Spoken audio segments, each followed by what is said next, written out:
In the northernmost part of Europe is the great Scandinavian peninsula, divided by a rugged mountain range. Norwegians are proud of the seafaring tradition which goes back to their adventurous Viking ancestors. Summer days in the Cedars are cool and damp. Most Norwegians are good woodworkers. Home 7 miles up the deep fjord. Lars and his father will travel by motor log. Difficult and expensive because of the steep mountains. The poor soil and the short, cool growing season limit the choice of crops that can be raised. Next year, when Lars takes her trip to the bank, you will be old in Norway. The well-placed egg family on one of these small farms is a familiar sight in the early weeks of spring. The family's favorite meal, beef and mutton with potato dumpling. Reading and writing are the principal subjects Norwegian children study.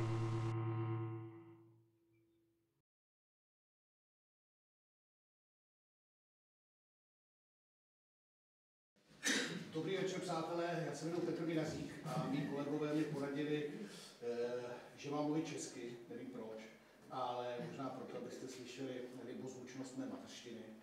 Good morning everyone, it's a good evening, but good morning everyone. My name is Petr Vyrazík. My friends recommended that I don't speak in Czech, but, that I don't speak in English, but rather in Czech. I have no idea why, but it's probably to enjoy the sweet melodies of Czech. Protože jsme si dali kávu, tak tím pádem o to bude můj projev kratší. Because we've had coffee, my speech will be all the shorter. Ale strašně moc jsem rád, že jste přijeli a že samozřejmě ještě v průběhu dne, protože jsou tady určitě nějací opozdilci, to nabobtná, že jste přijeli tady na ten náš první nakladatelský sled. So I would like to welcome you and thank you very much for coming to this first installment of this publishers gathering. There will be more people coming later. Já jsem dostal prostor, abych uváděl, ale jsem vlastně ten nejméně podstatný ze všech, tak jenom vám na úvod představím své kolegy z nakladatelství Větrné mlýny a z festivalu Měsíc autorského čtení. I was tasked with opening the event, but of course the least important one. To start off, I would like to introduce my colleagues and collaborators from the publishing house. Jsou to ti nejvýznamnější v abecedním pořadí. These are the most important people in alphabetic order. Renata Badalková.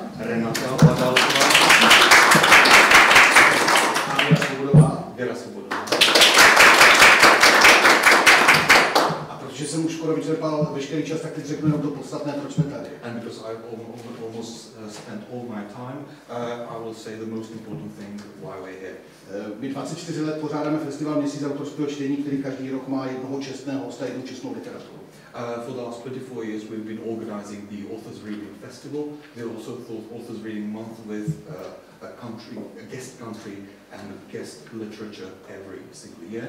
A bez jednoho roku čtvrtstoletí nám trvalo, když nás napadlo, že by kromě těch literátů se mohli potkávat taky nakladatelé, za což se velmi omlouvám, je to opravdu zpoždění. It took us almost a quarter of a century before we realized that this could be also an opportunity for not only authors to meet one another, but also for publishers to meet. Řekli jsme si, že by bylo skvělé, když máme tu jednu hostující zemi, ten fokus, že bychom k ní pozvali nakladatele ze střední Evropy.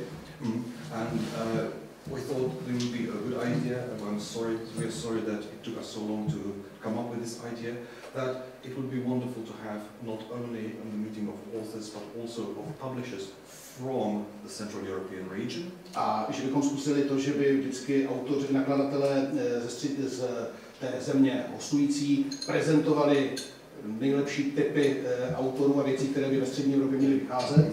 So, and the idea would be that the guest country, the publishers from the guest country would come and present titles and authors they would like to recommend for publishing in the Central European region. A aby to bylo nějak vyvážené, tak potom zase ti naši středoevropané by prezentovali právě těm nakladatelům z hostující země své typy.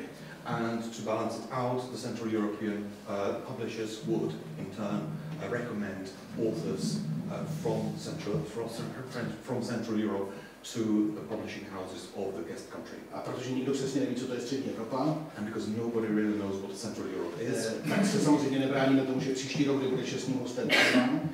So we are not close to the idea that when, for instance, next year the guest country will be Taiwan. Se třeba přidají norští nakladatelé k nám středoevropanům.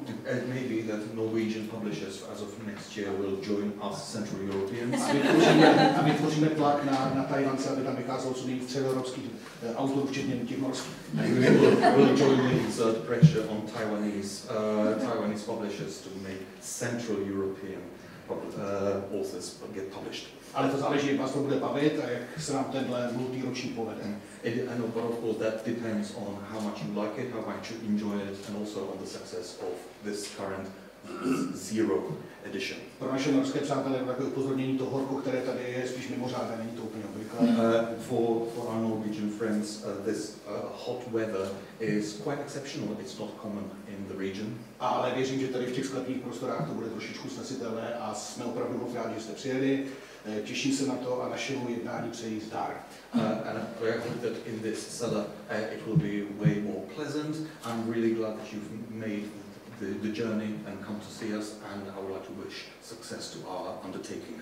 Tento milý muž vedle mě je Pavel Drábek. This nice person next to me is Pavel Drábek. Je to anglista, divadelník a spisovatel a literát. So I'm an English scholar, a theatre maker, a translator and a writer. Učí na univerzitě v Halu, což nevím vlastně přesně kde je, ale je to. I teach at the University of Hull in the UK. A on bude v tyhle 2 dny to všechno provádět a moderovat a vtipně glosovat. And I'll be moderating, and he said that I should be funny. Díky moc, začínáme, nemáme čas. Okay.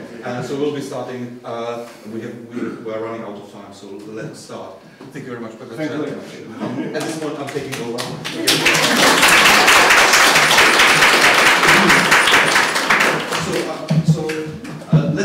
Let's keep it matter of fact. It should be a working meeting.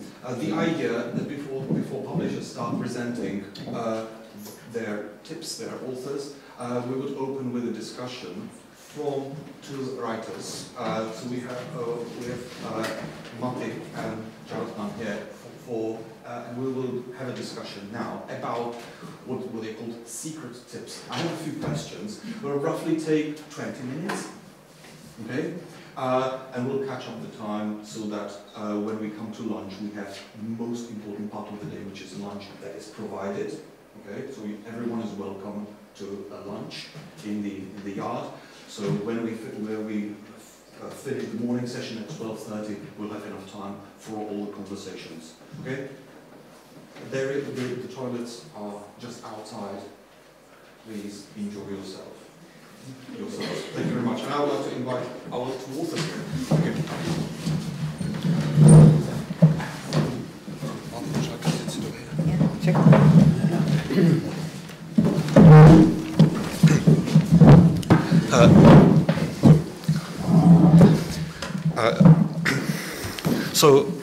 I promised that this would be a conversation, and we call it secret tips. The idea was, of course, publishers have their agendas. They have their way of promoting, encouraging authors, encouraging writers. But at the end of the day, it is about the readers who end up reading what is, in this case, Norwegian literature. And of course, Norwegian literature has a very high appreciation. It is very popular. It is followed greatly thanks to translators, thanks to publishers in the region. But I would like to ask,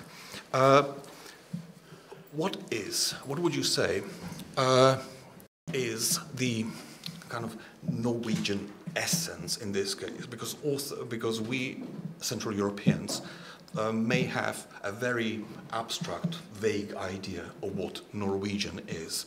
And of course, publishers will want to feed and support that idea because it has capital, it has cultural capital. And before we move on to more specific questions, I would like to ask, from your point of view, what is the Norwegian in the Norwegian?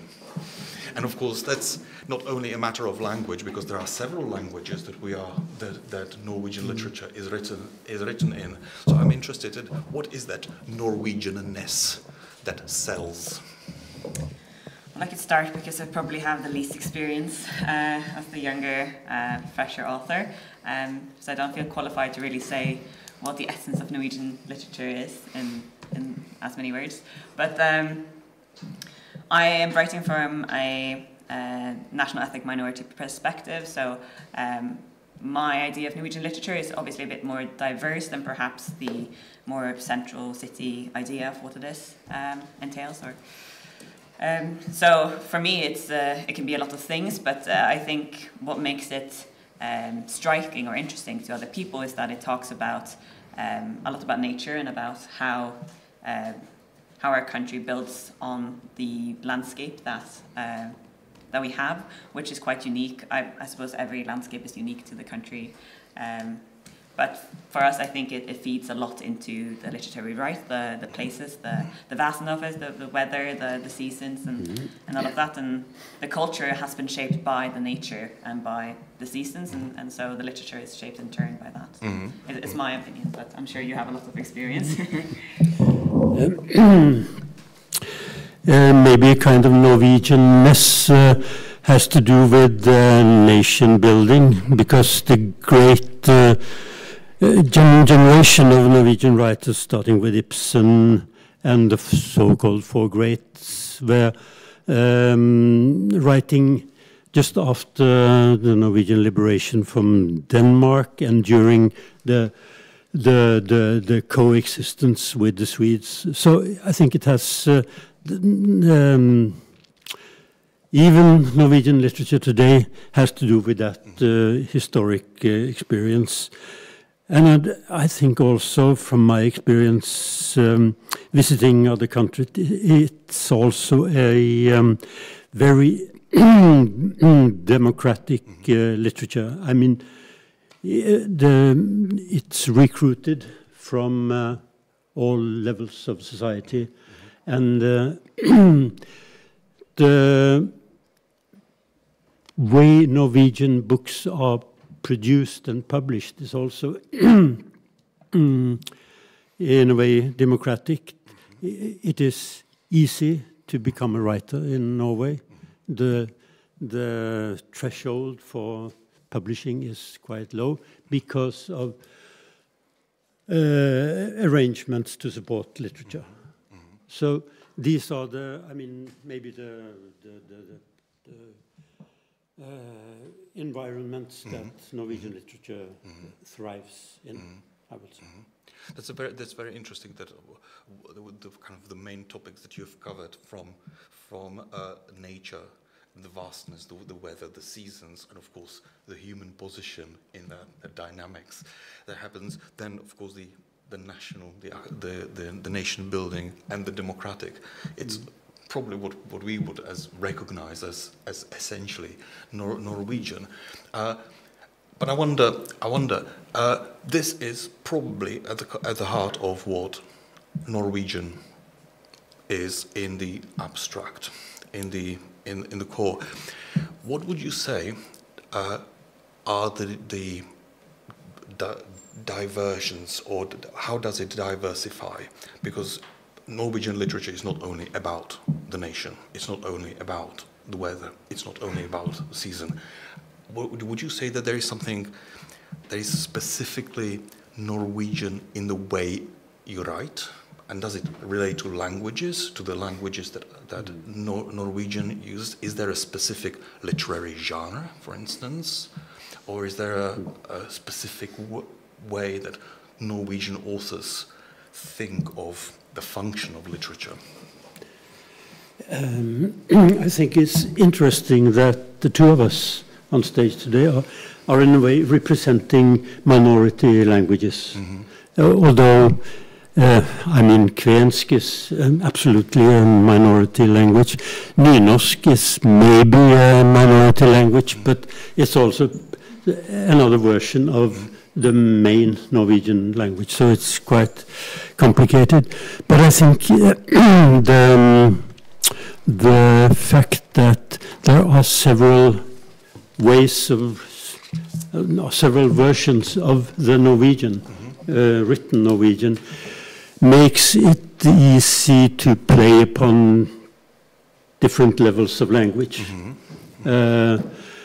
And that also makes it quite difficult to translate, because you have to know, I mean, in a way, linguistic situation to do it, and then you translate to another language which does not have the same diversity. Yep. That's another, I think, aspect of Norwegianness. Thank you very much for this observation. A couple of days ago, I was at a reading in Ostrava, where Helga Flatland was reading, and she combines nynorsk and bokmål in her novels. And the question about how to translate it came up. And of course, translating into English was impossible, so the two languages disappeared, whereas translating into German was possible to use different, not sociolects, but different German types of German. And I wonder how it would become an issue in translating into Czech, Slovak, Polish, Hungarian, how this can be done.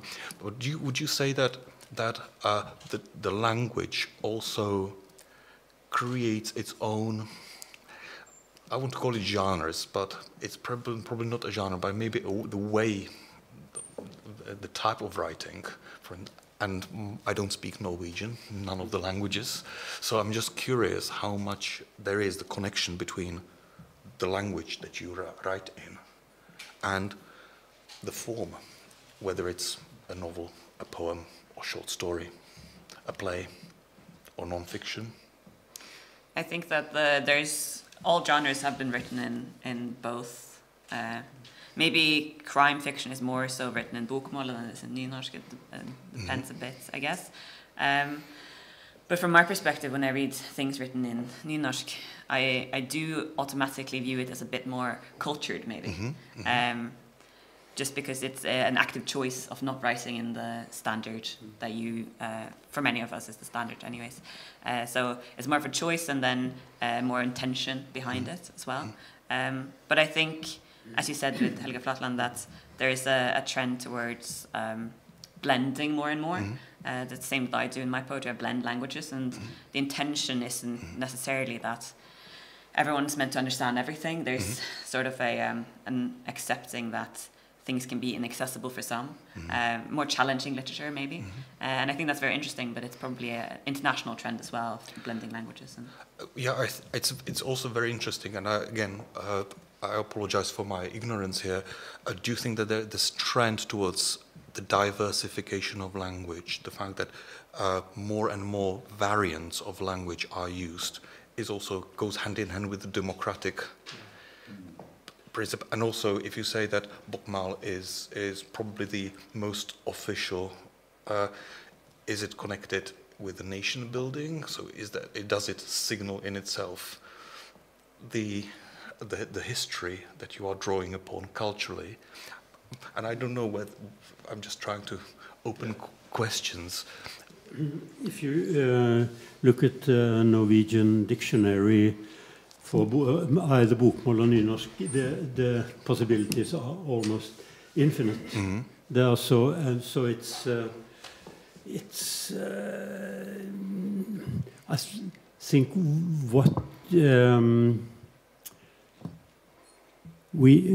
it's a strength, in my opinion, when you write, because you can pick from almost from many. You can choose from the two main ways of writing Norwegian, and you can combine and you can play upon it, and it also has a class function in a way, and nynorsk is considered to be part of the West Norwegian coast tradition, so. The possibility to diversify is, I think, even greater than in a more structured or more orthodox language, and which I think most other languages are. Thank you very much. Martin? Well, there is a history, obviously, with the different languages resulting from nation building. I mean, after occupation or after being under Denmark and Sweden and all of that. The move away from Danish resulted in the bokmål, and then a different sort of romantic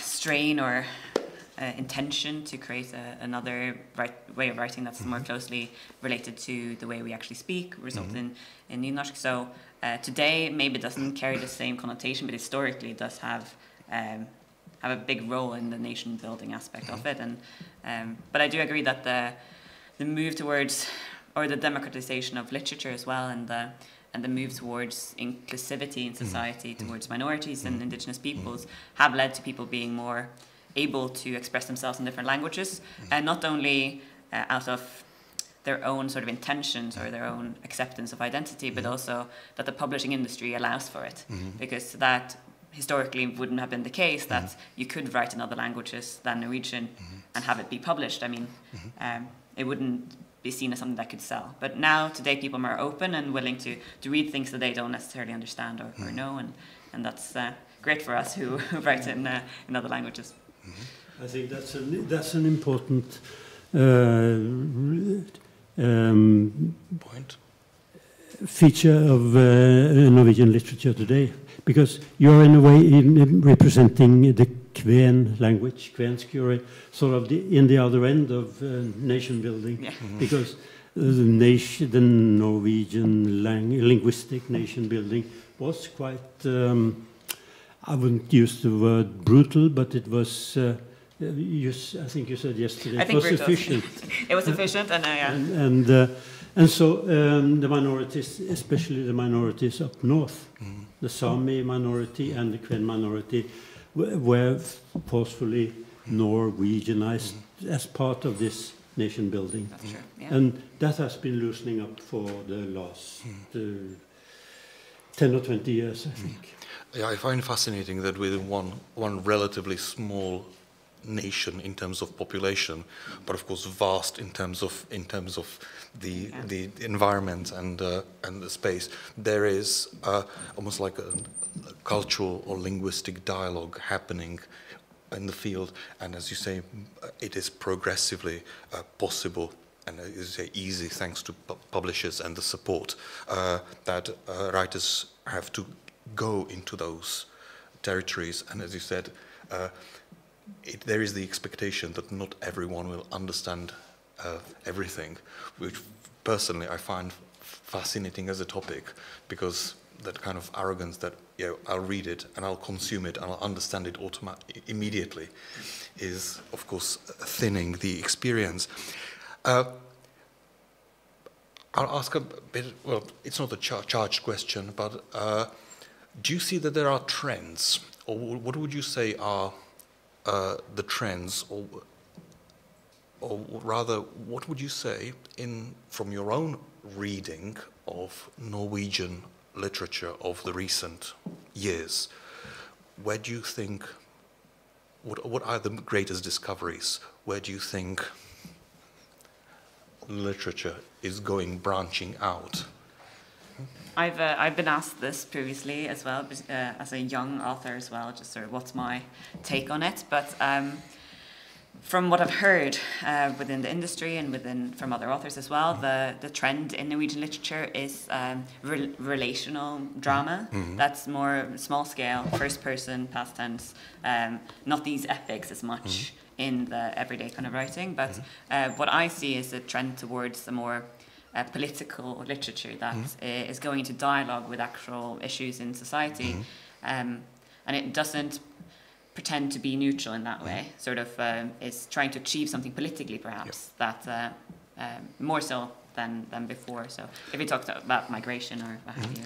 So do you have particular, now these are the secret tips, do you have a particular a work in mind or a particular author, some kind of tip that you would recommend? And of course, any names, I was promised that any names that get mentioned will be sent out by email to everyone. And I won't be trying to write it down, but of course I'll then ask you to write it for me so that we can share it. So. Well, I read mostly or a lot of poetry when I'm writing as well. So recently you have more poetry from people who are children of immigrants, and so we're talking about immigration and that in the Norwegian society. So Priya Baines is an example of that. But also I read Sami literature, and so you have the same kind of trend towards discussing that in current literature. You have the book by Ella Maria Hetta Isaksen, which talks about being a Sami in Norwegian society, for example. What's the name of the book? This is why you have to know that I'm Sami. It's the name of the. Okay. It would be in English. Okay. But it's obviously very specific to Norwegian society. So for translation, I think you get an extra layer of being outside of a context, which can be enlightening as well as challenging, I think. Wonderful. How about you? Have you seen any trends or surprising developments or developments that you would like to highlight or draw attention to? The coming of sound is profoundly changing. It used to be a silent movie, now it's with sound. I mean, novels that are read, I think is even more important now than the written book in the business. I guess so, and that's changing the way literature is written as well. I think more popular, more adapted to being listened to. So, do you think that authors write for audio books or for performances? And crime novels are taking over from quote novels in a way as maybe the most important genre. But I would also like to mention some names, and the names, our names they are Norwegian. So, but only one writer from my generation who just passed away. You all know Kjell Askildsen, I think, his work. There's another Kjell Askildsen called Øystein Lønn, who also wrote short stories and some novels. He's best as a short story writer. So he should be widely translated, in my opinion. And then there are four, I think, young, more and more people in my view becoming more and more young people everywhere. But four female, very cool female writers that I would like to recommend. Agnes Ravatn might be translated into Czech, and Marit Eikemo is another one, very good. And Gunhild Øyehaug, that's a tough one. It's just a story. I was driving around I have a relationship with South America. I was driving around in Buenos Aires with my publisher in Buenos Aires, and I was recommended Gunhild Øyehaug. And so in his Spanish he was trying to repeat how to pronounce. It was difficult. And so on. But she's a very good writer, and she is, I think she's a hit in the United States. Her short stories are published in English with great success. And then the fourth one is Ruth Lillegraven, poet, and she's also written some suspense novels. And by accident, or I don't know what, all four of them write in New Norwegian. Lovely. Thank you very much. I think our time is up. Thank you very much for your insights and for sharing your views and experiences and recommendations. And I think we'll now switch over to the first publisher, Anette. Yeah. Okay, wonderful. Thank you very much. Thank you.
I think I know how to flip this.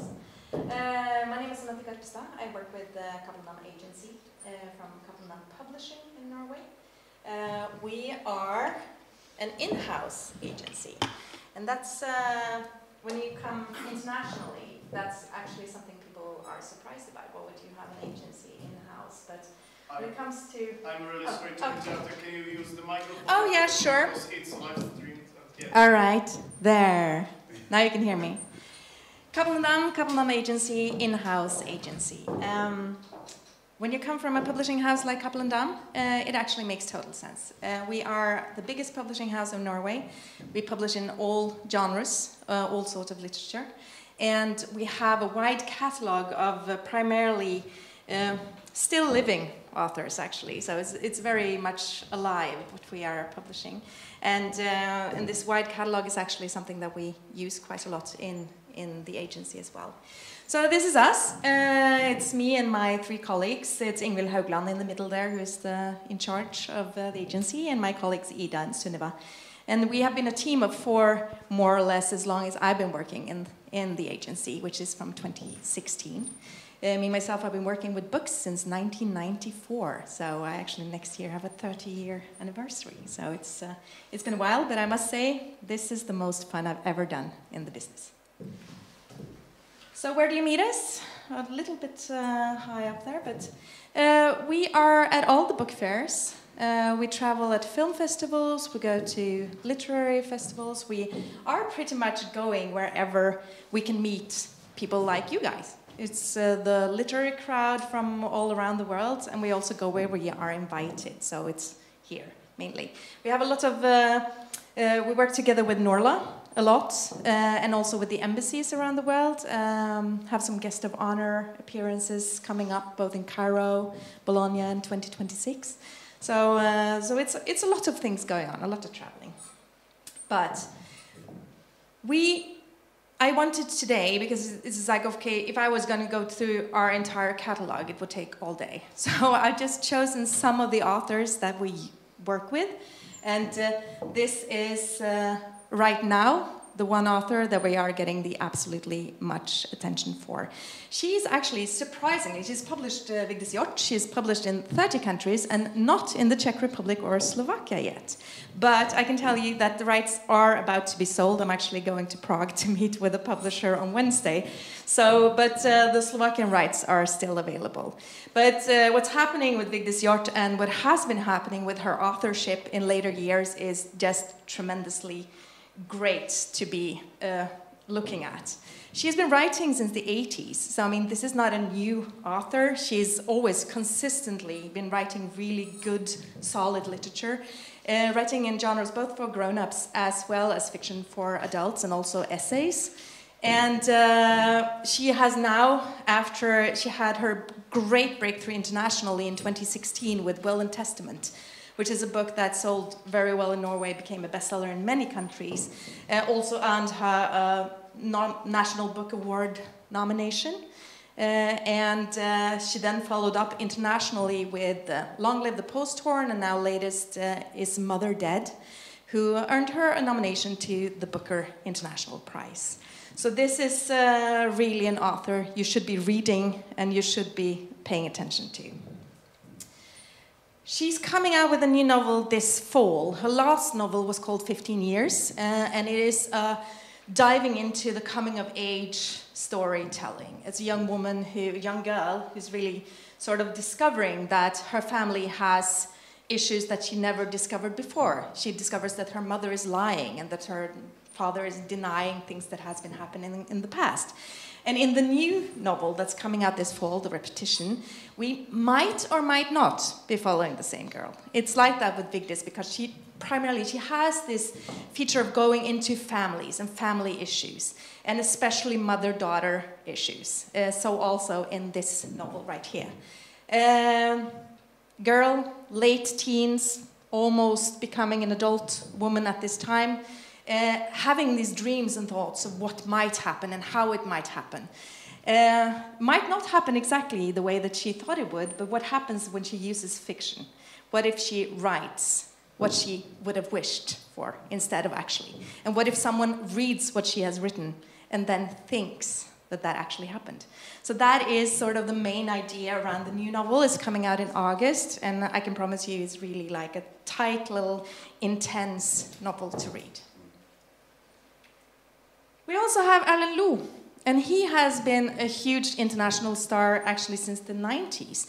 Naive Super was his great breakthrough in Norway back in '96, and was sold to actually over 40 countries. So it's really a novel that has sold so widely.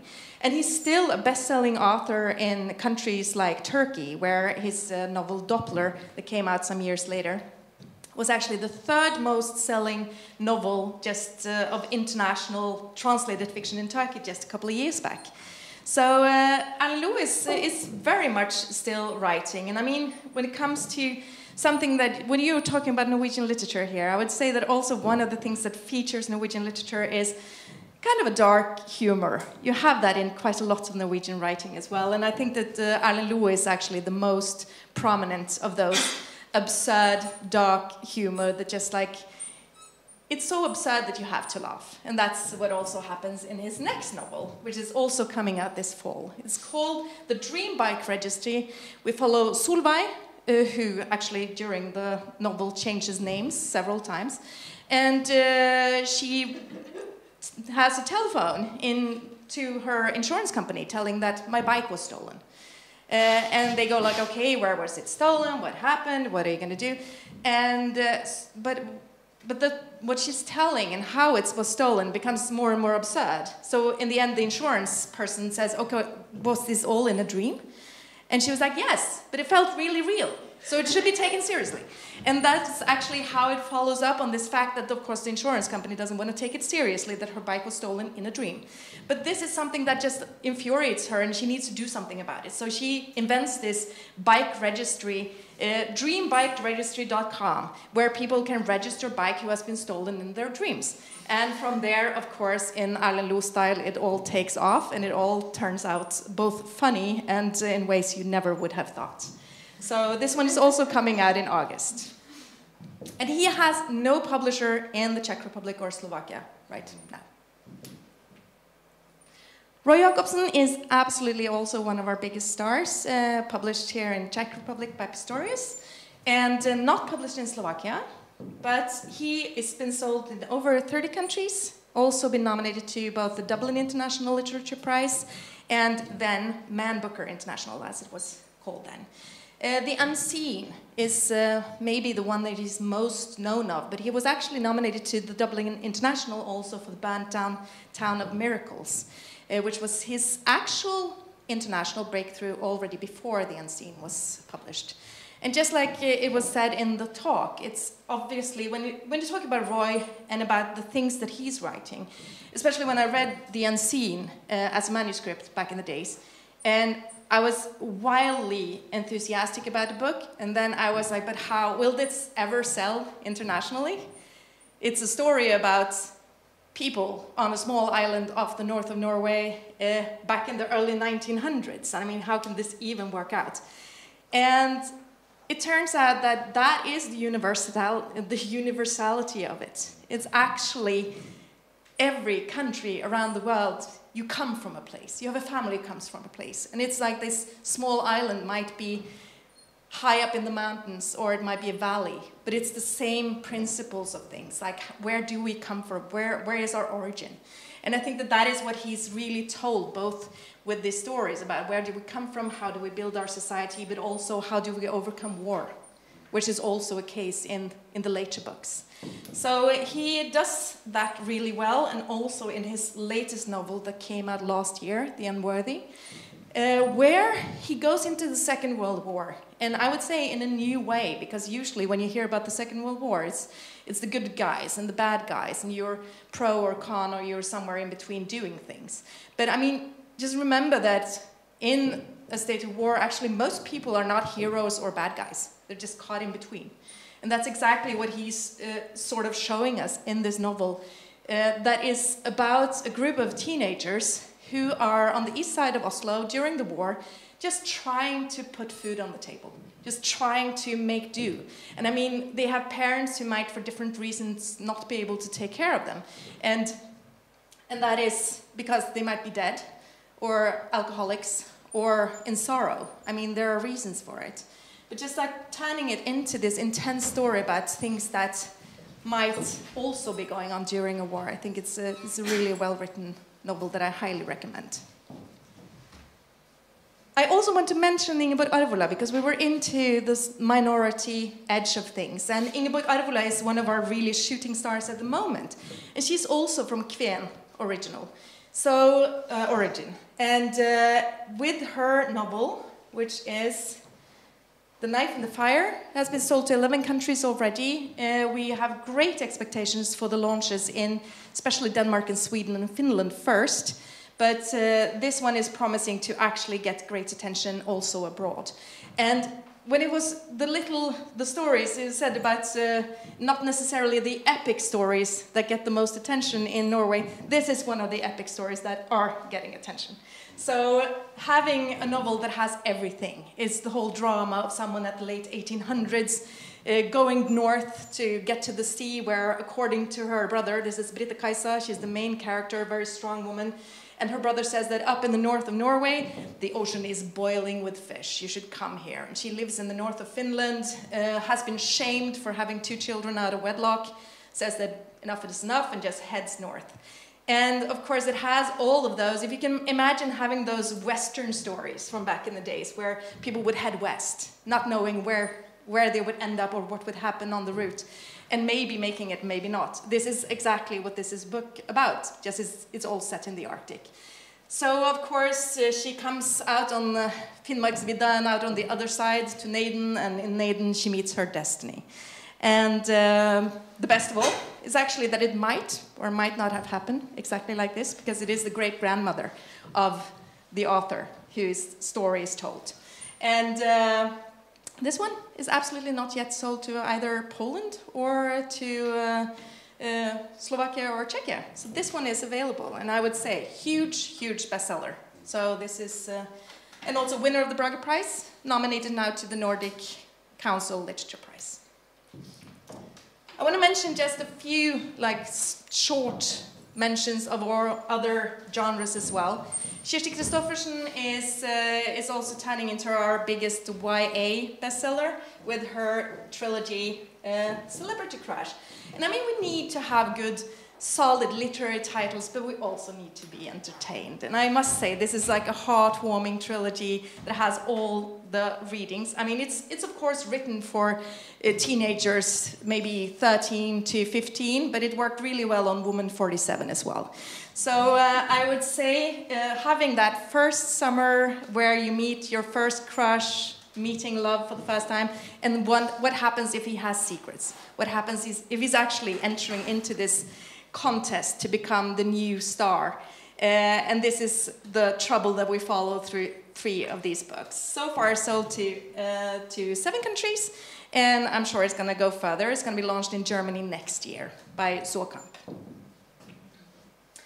I also want to mention Anna Fiske, because she is the proof that as an agent, you always have to believe in what you believe in is right. And we have always been such fans of Anna Fiske. She is so original, so smart in what she does with children's books. And her how-to books have been sold now to many countries, but we were working with these rights for at least 10 years before it actually had a big breakthrough with How Do You Make a Baby? And of course, she is doing something smart on answering the questions that children has, but in a naivistic style that makes them understand it. And also not making a fuss about it, not over-explaining things, and also using humor, which is very typically Anna Fiske. This might be controversial some places, because I know that in Hungary it's actually a big issue at the moment that they are labeled with 18+. Same in doing that in Russia as well, before everything went down. And people in the United States trying to ban these books from libraries, school libraries especially. But I mean, that just makes it even more important for us to work with these books, to think about the rights of publishing and telling things truthfully also to children. So Anna Fiske you need to absolutely notice. And also just to have one non-fiction title, because it's my favorite this year, it's Anna Blix, who has done something remarkable about writing a pregnancy book that you didn't know that you needed.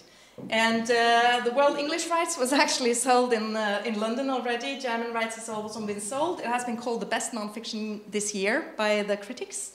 And it's this book, 40 Weeks. And what she does is so brilliant. It's narrative nonfiction. She tells the story of her own pregnancy, where she got really sick, actually, and was stuck more or less in the dark room for a long time. And by doing that, she was like, is this really the best way to reproduce? That was her question. And then she, as a biologist, she started looking into, but how do other species reproduce? How do they do this? So you get all the stories about anything from bugs to bigger animals and how they reproduce and how they actually do the deed. And it might not be the best way. I think that maybe laying an egg would have been the smartest way of doing things. But at least we don't give birth through a pseudo-penis like a hyena. So, I mean, there are really, you learn some lessons in this book. Highly entertaining. And also, I might add, maybe the one pregnancy book that you might get a man to read, because they're not usually very interested in the pregnancy books. So that was just a very quick. I just want to have a last little picture of, because I'm so proud of actually this book, Women in Battle, reaching so far. So just this little brag picture in the end of Margaret Atwood reading the book in Frankfurt. But just shows you how far books from a very small language area can actually reach if you just work consistently and have good help from NORLA, for example. So thank you for having me.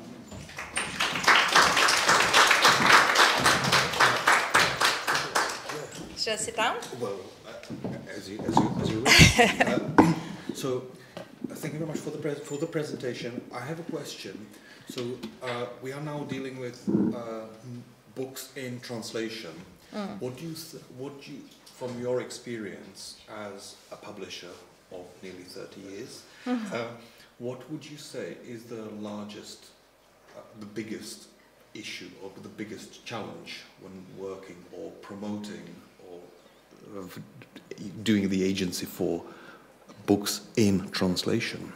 I think that it's very wise, as especially an agent in a publishing house in a small language area, to have a realistic view to what it actually, and also to be good at working with the authors to make them understand what sort of world we're working with. I mean, just trying to imagine that if you have an author, they would always say that, oh, I would love to be published in English. Yeah, of course, we would also love that. But it's not always so easy to make it happen. And especially when you tell them that, you know, out of everything published in English, it's just 5% of everything that is translated. And in those 5%, if it's even 5%, I think it's even might be 4%. And in those few percentages, you have French, you have Spanish, you have Chinese, you have like all the Indian languages, you have Arabic. So I mean, just like to also understand how small we are in a big perspective, but still just always be good at recognizing what can travel and how it can travel. I mean, that is always an issue, especially as an agent, to sort of see that and to have a realistic approach towards that. So, but I think that also having, like for us in Norway, of course, having NORLA is crucial because we have a translation grant. And that always is something, because the cost of translations is often the biggest when it comes to, you have the selling of the rights and the advances and royalties, but I mean, paying the translator a rights fee is also very important, and that's where the translation grants come in. So I think that you have to both see like the cultural exchange part of it, have a realistic approach to it, and then also work with the translators. That's really important as well, to have a relationship with the translators.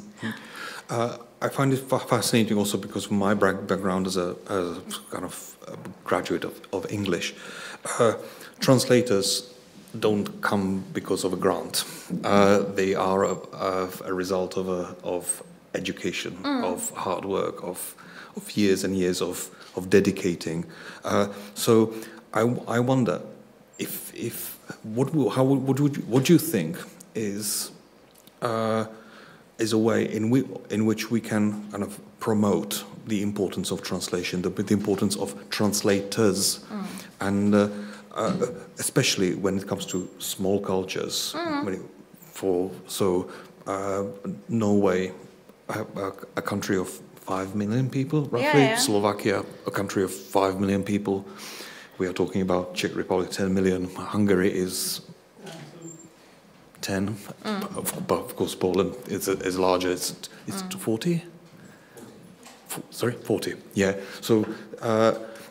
And geographic connections are important, but translating from a 5 million nation to a 5 million nation, you don't get that many translators from small languages. Of course, we are very fortunate because we have generations of fantastic translators from Norwegian to Czech, but that's not.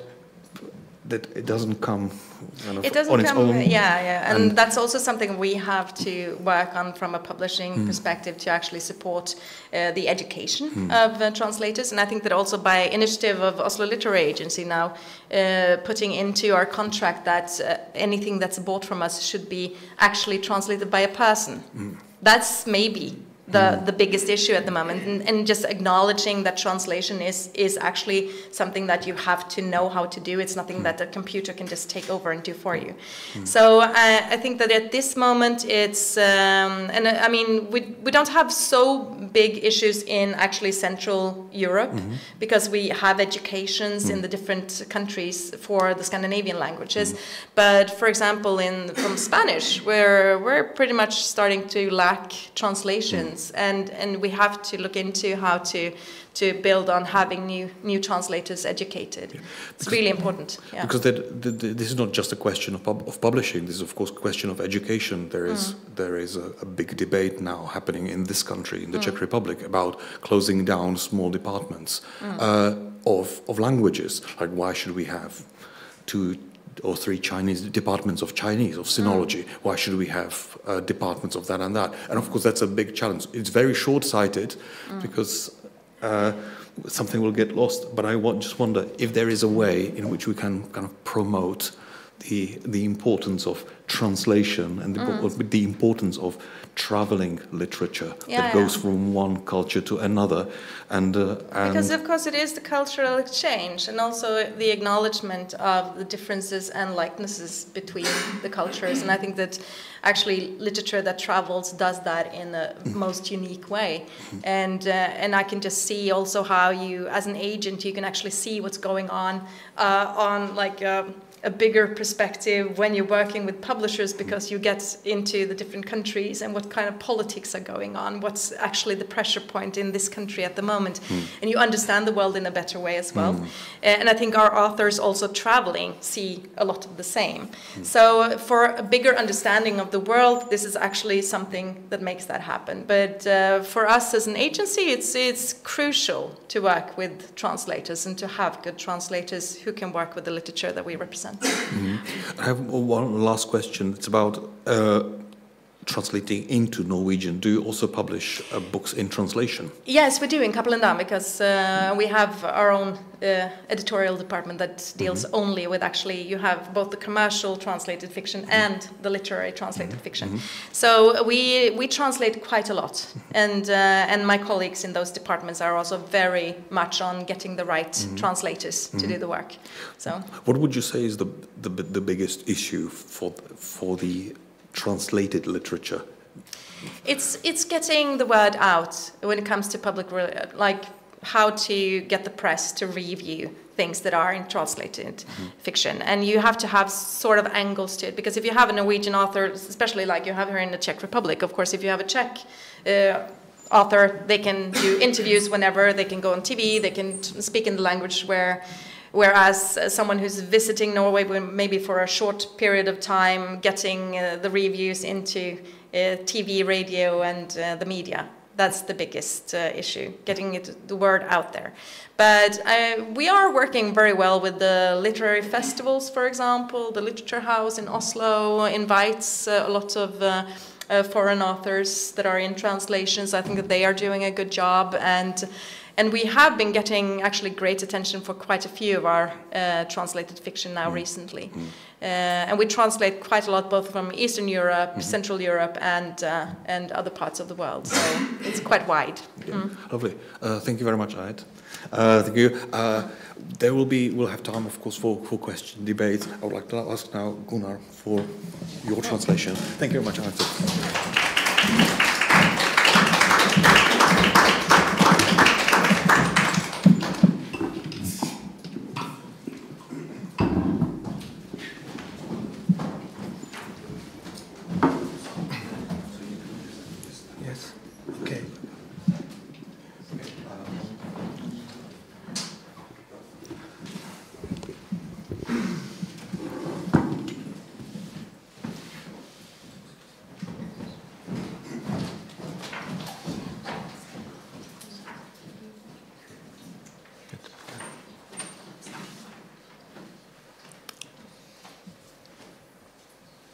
Yes.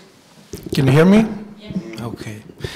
My name is Gunnar Totland, and I'm the head of Solum Bokvennen publishing house. Solum Bokvennen is an independent publisher located in central Oslo.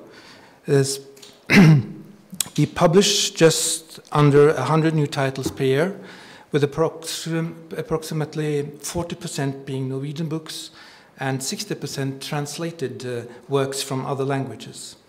We publish books in almost all genres, from ancient philosophy to children's board books, from modern non-fiction to classical drama, from vocational literature to Dante's Divine Comedy, from contemporary Norwegian fiction to Sami educational literature. Additionally, we publish the literary monthly newspaper BLA, Blad, which is the only one of its kind in Norway. However, our primary focus has traditionally been on translated fiction and non-fiction from various parts of the world, with a particular emphasis on Central Europe, including Czech Republic. This year, we are releasing 3 titles translated from Czech including Joachim Topol's Sensitive Man, translated by Eva Dobos. This is the 4th book we have published by Topol. Previously, we have published Through a Chilly Land, Gargling Tar, and Night Work, all in translations by Kristin Kilsti. The publishing house has a long and diverse history, with several acquisitions and mergers, and we have come a long way from our home office to where we are today.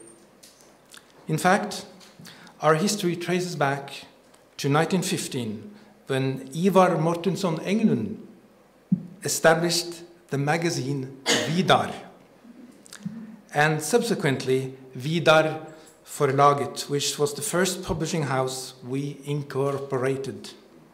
For your information, Vidar was one of the Norse god Odin's sons, and was the one who killed Fenrisulven, or Fenris wolf, and transitioned it into a new era that began after Ragnarok, or the apocalyptic event in Norse mythology that marks the end of the world and the subsequent rebirth. Well, this maybe sounds a bit dramatic, but it describes maybe a part of what we are dedicated to try to change the world to the better.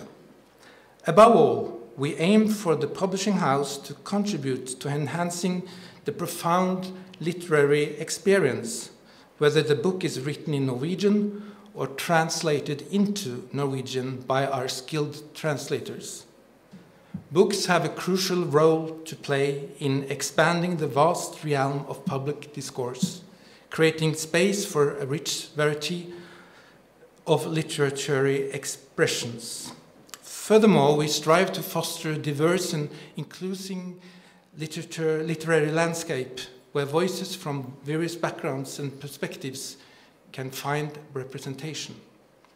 Our goal is to provide a platform for both established and emerging authors, promoting their work to a wider audience. We believe in the power of literature to inspire, challenge, and provoke thought, and we are committed to publish books that ignite intellectual curiosity and stimulate meaningful conversations. In addition to our commitment to literary excellence, we prioritize the quality of translations. Our team of skilled translators ensure that the essence of nuance and the original work are faithfully conveyed to readers, allowing them to experience the beauty and depth of literature from around the world. We also value the collaboration and partnerships we have built within the literary community by working closely with authors, agents, booksellers, all stakeholders, wherever they may be, and of course the readers. We strive to create a vibrant ecosystem that supports and celebrates the written word. At Solum Bokvennen, we are passionate about the transformative power of books and their ability to connect people, cultures, and ideas. We are dedicated to nurturing a love for literature and fostering a lifelong appreciation for the written word. And I would now like to highlight 9 of our Norwegian titles, each of which stands out in its own way, and which I would recommend for further reading.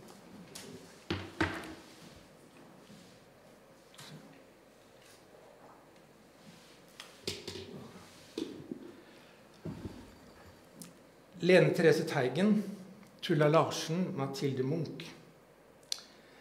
Lene Therese Teigen is an author, playwright, and director based in Oslo. She made her debut as a writer in 1993 with the novel White Silent, for which she received Aschau's Debutant Prize.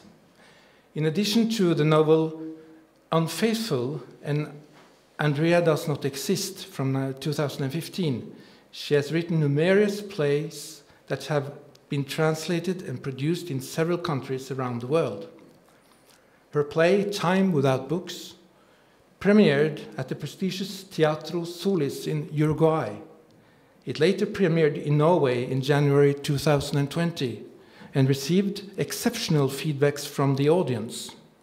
Tegan served as the president of Women Playwright Association from 2010 to 2015 and led the project Woman Wrote This, which brought attention to female Norwegian playwrights from the years 1870 to 1910, the same period as the Norwegian esteemed male playwright Henrik Ibsen had his golden years.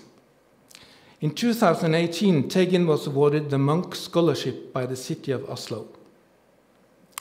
And so to the book. Tuula Larsen, Mathilde Munch is a biographical novel. It explores the life of Mathilde Munch, who was commonly known as Tuula Larsen. At the age of 29, she became a muse and model for Edvard Munch, and their relationship later evolved into a romantic one.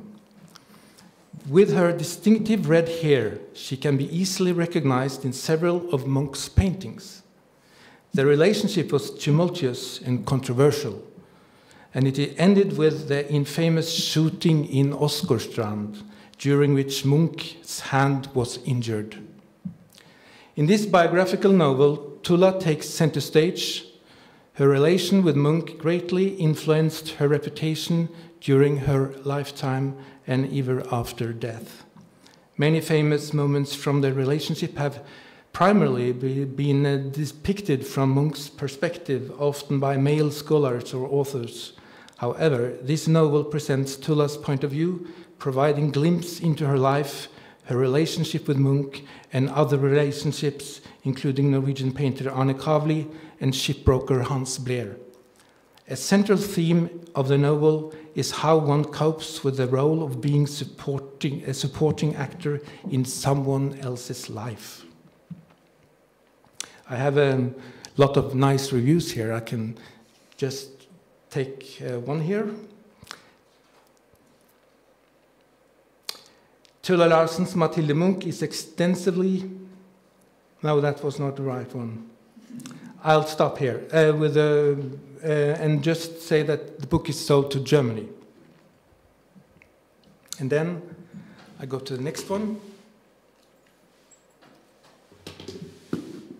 Alicia Ryberg, I photographed you while you were sleeping, from 2020. Alicia Ryberg was born in Oslo, 1986, and worked as a psychologist. I photographed you while you were sleeping is her debut novel. And here are an excerpt. Today I made a bread dough. I placed it in the fridge, changed the small light bulb on the kitchen ventilator that went out shortly after we moved in. I walked all the way from Kiwi to Rema to find the right bulb from the Turkish guy on the corner. I looked at job ads, updated my resume, ordered some books at the library, made a schedule, and replied to some emails. I followed my schedule, read some dry scientific articles, and worked on my assignment. Today I feel productive. Today I can feel responsible, almost like an adult.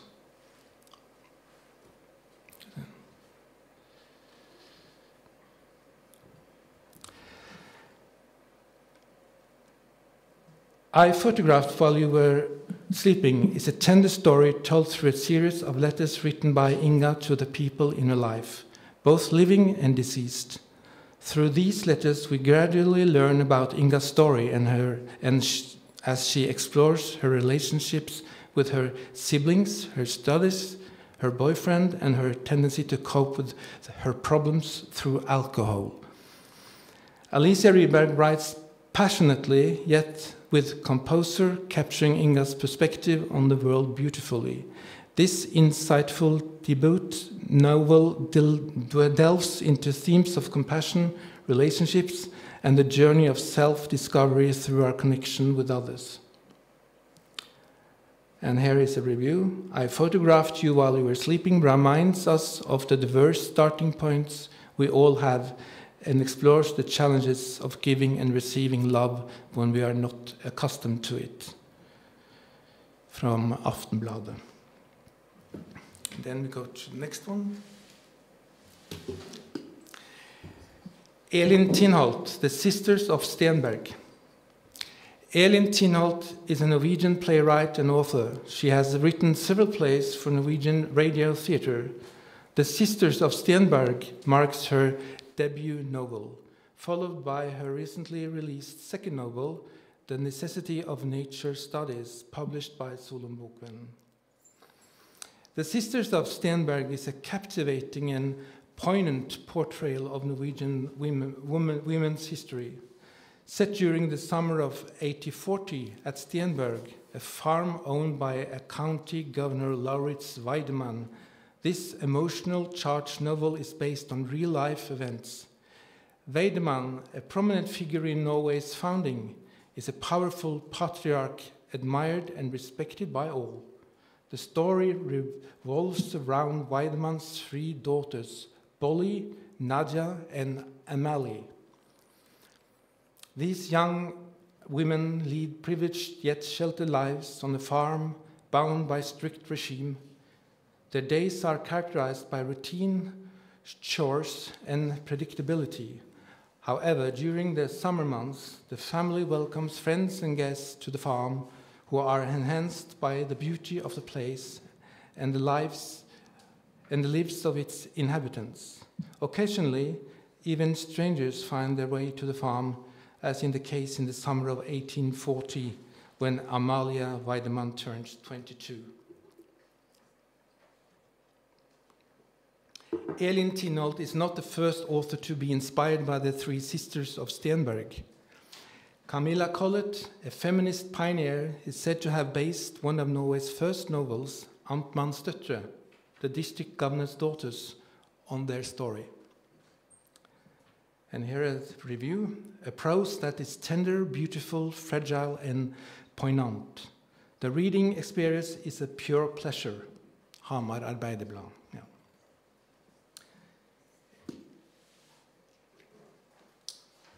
And here we have a book about embroidery. Varni Bolstad, Modern Embroidery. Varni Bolstad is an author and knitting influencer. She is the founder of Plystre, an Oslo-based knitting brand that specializes on knitting accessories. Plystre offers a range of products such as project bags, backpacks, and pouches, designed to enhance your knitting experience to the fullest. You can find their online store where you can purchase these items. Varni is also the creator of the popular Instagram account, which has been active since 2014 and currently boasts over 100,000 followers.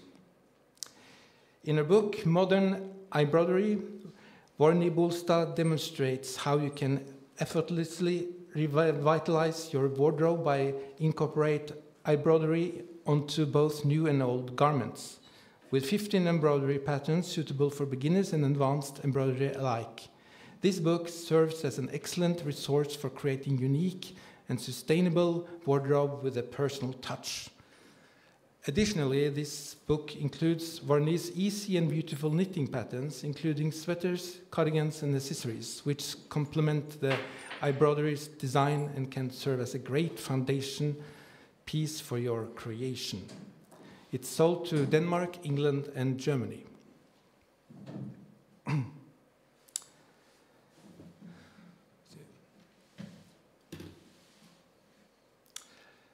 Camilla Böckle, The Most Beautiful at Dusk. Camilla Böckle was born and raised in Trondheim and currently resides in Kristiansand.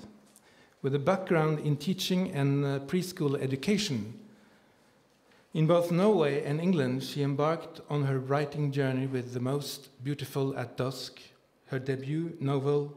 She has also published the novels Meet Me at the Corner at 8 and Behind Open Windows, all at Solum Bokvennen.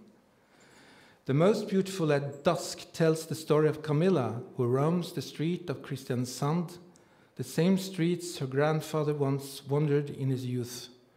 As her grandfather approaches the twilight of his life, she finds herself in the middle of her own, and a unique friendship emerges as he shares his memories and reflects on growing up in the same town but during a different era.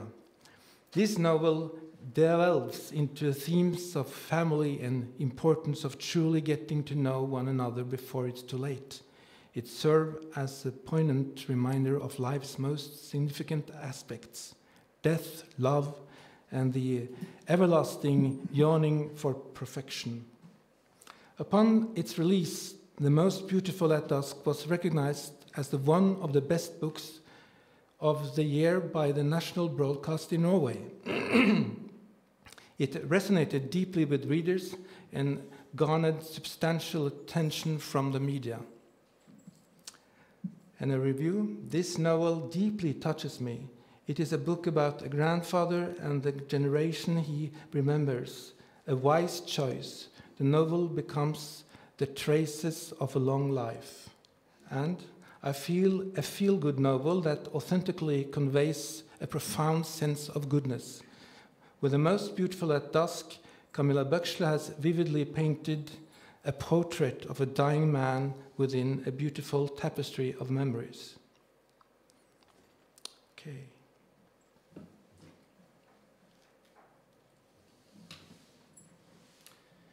Sissel Mørk, In Unclean Waters. Sissel Mørk made her literary debut in 1967 with the poetry collection Et ødslet sekund, A Wasted Second. Since then, she has written nearly 40 books, encompassing poetry, short stories, novels, and poetry for children. Mørk's writing reflects her deep interest in societal issues and environmental concerns.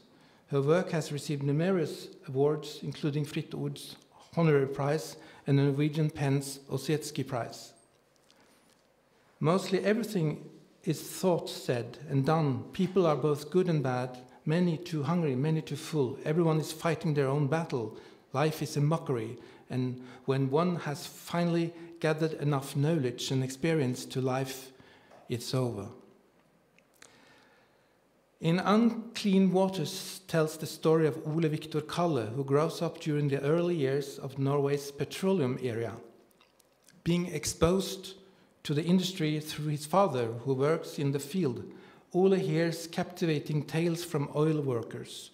Motivated by these stories, he decides to study engineering and embarks on his own career in the major oil corporation, Statoil, where he witnesses firsthand the Norwegian oil adventure. Throughout his experiences, he encounters both the positive and negative aspects of the industry. In Unclean Waters, explores themes of childhood, the oil industry, women's struggles, alcoholism, economic challenges, and family life. It delves into pressure of living up to a father's expectations. And a review from Aftenposten. In Unclean Waters is a rare historical novel that centers around petroleum. Mørk successfully transforms the petroleum history into engaging fiction. Yes.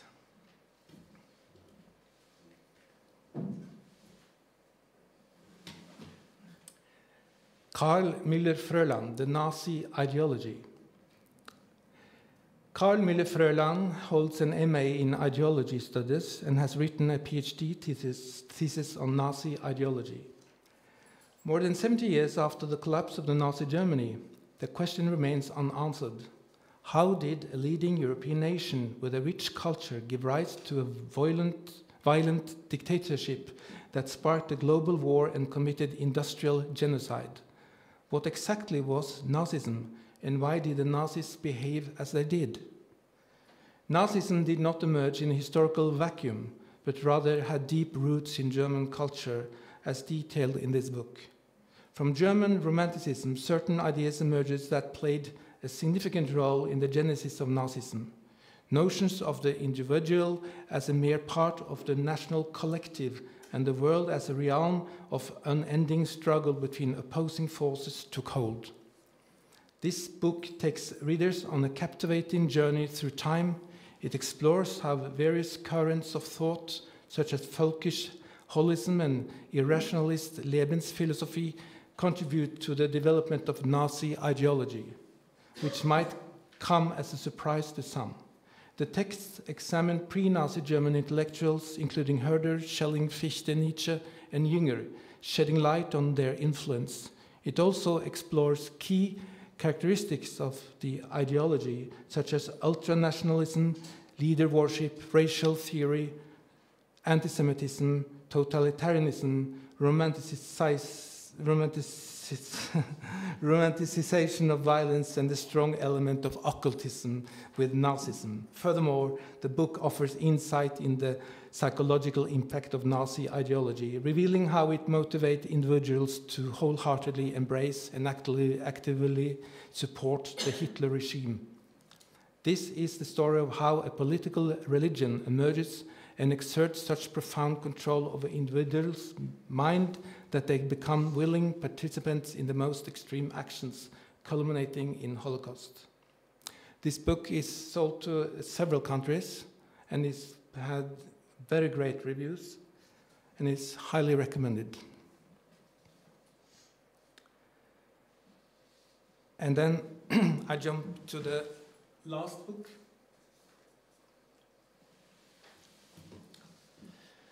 Mohammed Saif al-Mufti, The Dark Dance, from this year. Mohammed Safi al-Mufti is an Iraq-Norwegian writer, lecturer, interpreter, hailing from Mosul, a city under East control. He experienced firsthand the plundering, enslavement, and sale of Christians and Yezids. Al-Mufti is the founder of the non-profit organization U-Turn, which almost aims to disseminate knowledge about the origins and evolution of extreme organizations. He is a sought-after lecturer for organizations and politicians seeking to enhance their understanding and competence regarding the Middle East. The Dark Dance marks al-Mufti's debut novel. The Dark Dance follows the story of Saif al-Qadi, a journalist leading a comfortable life in Norway. However, everything changes when he receives an urgent message from Iraq during the summer of 2014. Islamic State has launched an attack on Mosul, compelling his family to flee the city. Unbeknownst to Saif al-Qadi, his autistic nephew and soulmate, Ali, is later kidnapped by IS. Overwhelmed by the thought of Ali in the clutches of the brutal IS warlords, Saif al-Qadi sees only one solution: to find him and rescue him, embarking on a deadly yet imperative mission. This novel delves into the inner works of IS, portraying real people and actual events that unfolded in Norway and Iraq in 2014. Aimed contentious conflicts, simplistic theories tend to arise, but authors succeeds in presenting different facets of reality. The Dark Dance provides an unprecedented depiction of IS. So, this was my presentation. Thank you very much.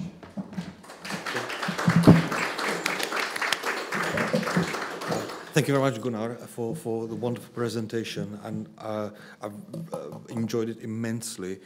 Very much also the opening where you spoke about the mission of Solum, yes, of the publishing house, because clearly publishers are not only publishing books; they are doing important culture work, and I wonder. Could you talk about the journal that you are publishing, Blah? Yes. How does that relate? How do you? Well, I don't want to say use it because that's too utilitarian. I'm interested in the culture work and how you combine business, of course, selling books, publishing books, selling rights, with that culture work and promoting, or as you called it, try to change the world for the better. So, yes.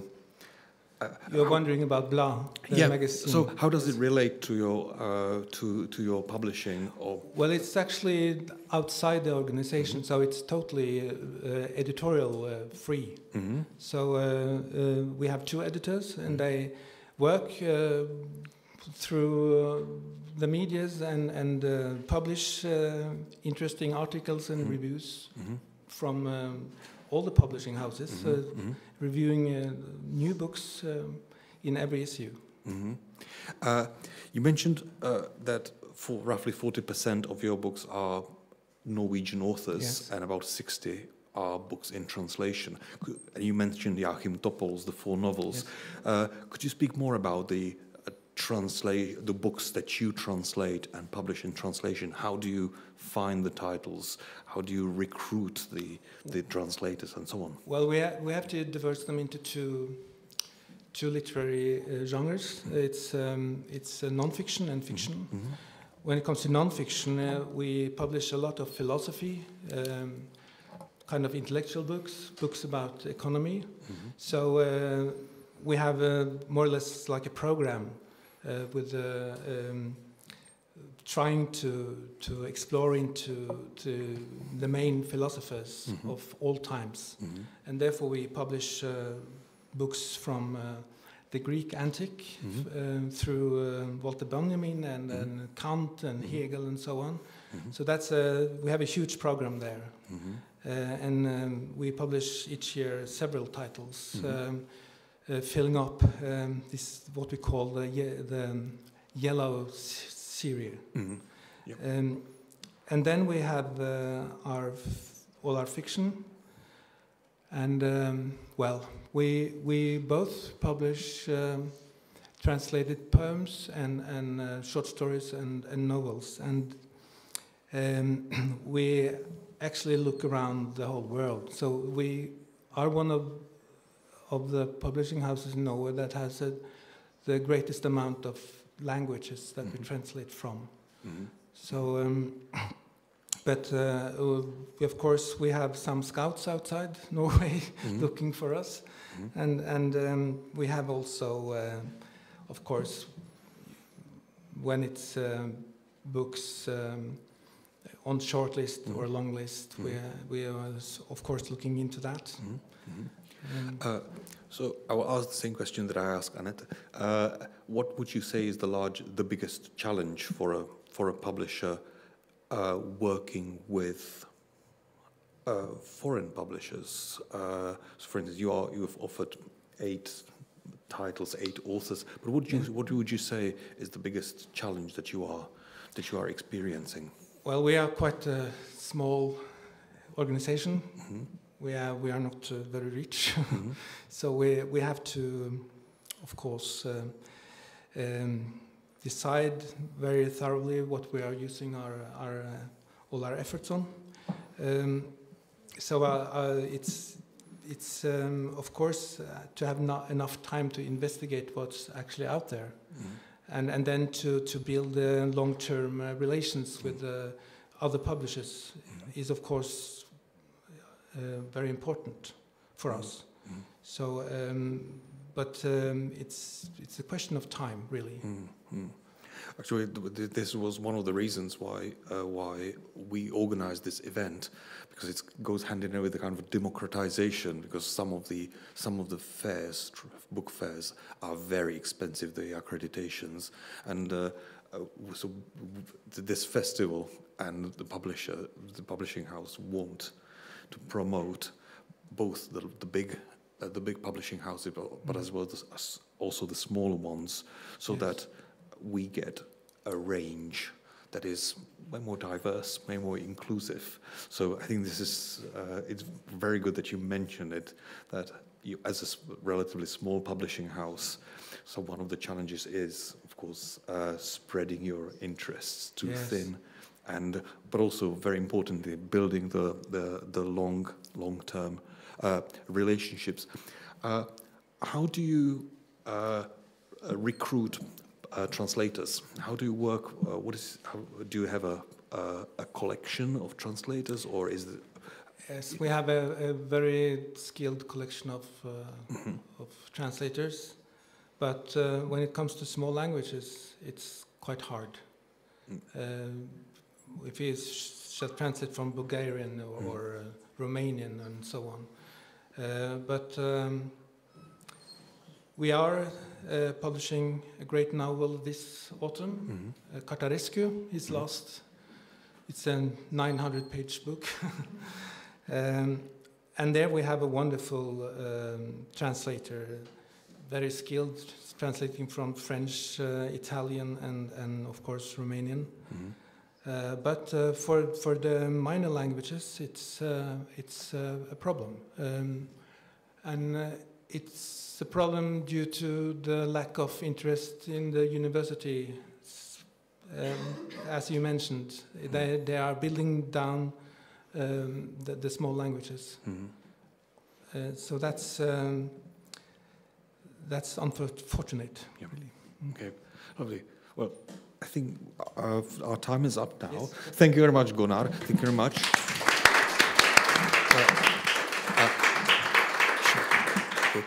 Shall we take a 2-3 minute comfort break?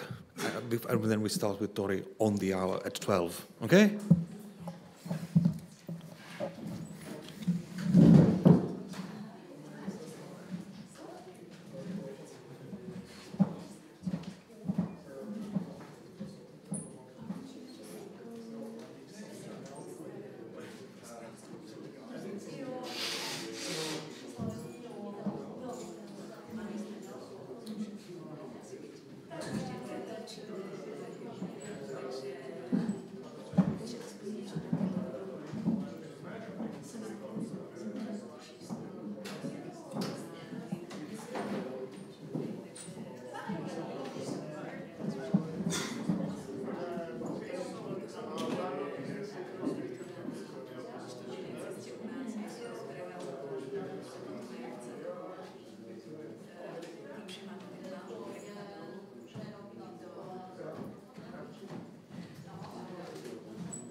So sorry, I would love to help, but don't know what to bring.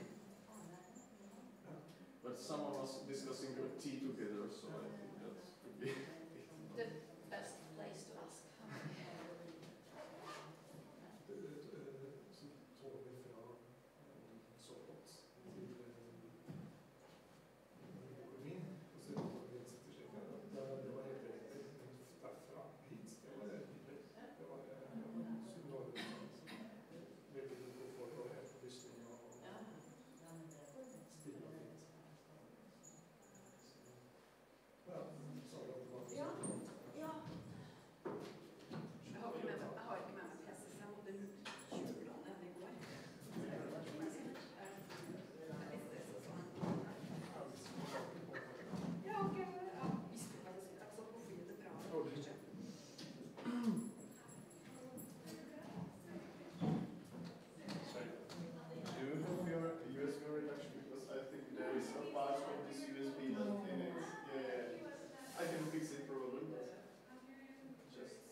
Okay, can I?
Where do you want to sit? Here is the speaker bench if you want to sit anywhere.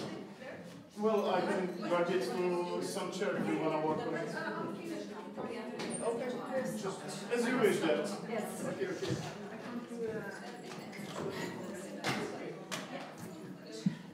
Set 4. If it's not working, I will turn it on. I think it shall be working.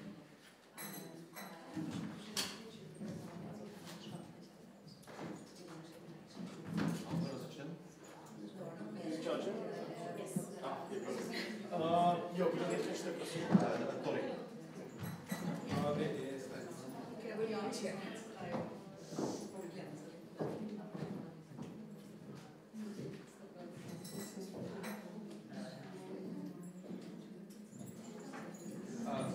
So we will have one presentation before lunch.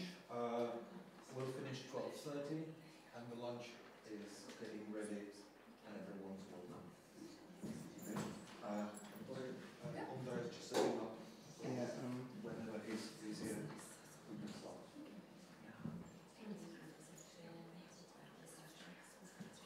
It's Scout for luck, right? Yeah.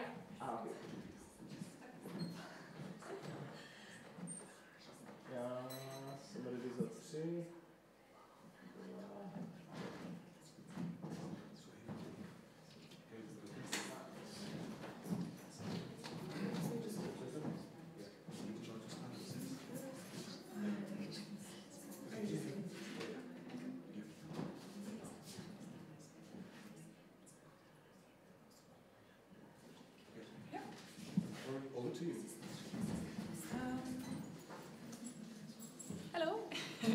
all hear me?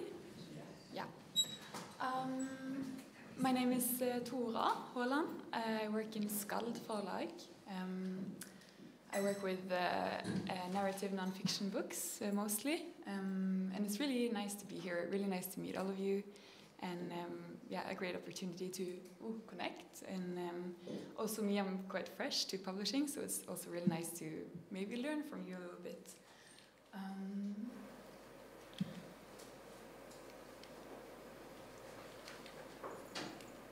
There.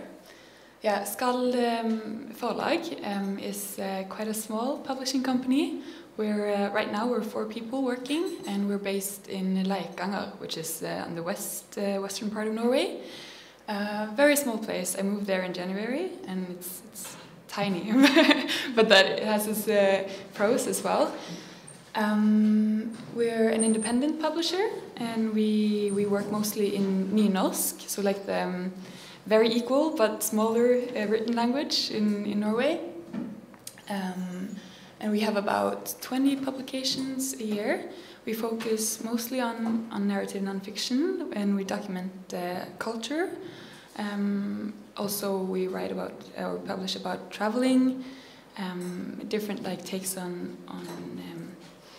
I guess environment and maybe like our everyday approach to solving environmental issues.